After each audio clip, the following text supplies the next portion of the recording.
jolong mangol. Doge chengerio kana chenje kwerde. Karai kun chagalo indiri nyi yimatung tiar yele. Titingan ni bedirandang engin wale wale korjan biakide.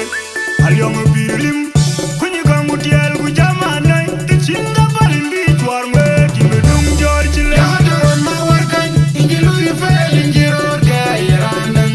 Alyong reji jai loy. Gamno Ekon ma di jeni nyong ma kul Arorot. Majoje jam chim chui. Yadron ma warkan injilu yifel injiror kaya randang.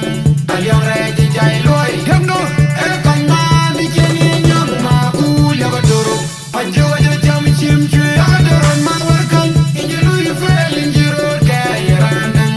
Alyong reji jai loy. gamno Ekon ma di jeni nyong ma kul Arorot.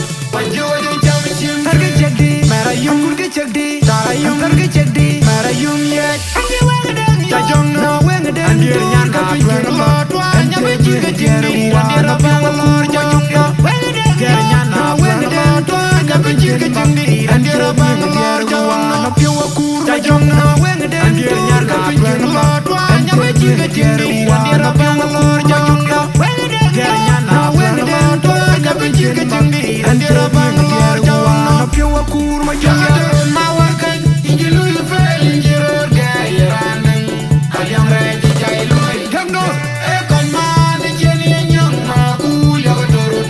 Majoje jam chim chui. Yadron ma warkan injilu yufel injiror gaya randang Alyang reji jai loy gamno Ekon ma di jeni nyong ma kul Arorot.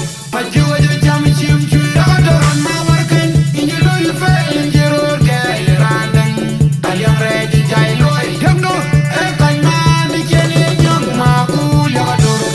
Majoje jam chim chui. jaga jangan wo kele wayaga pajung ya imbe chiri chiri len jolong mangol Doge chengerio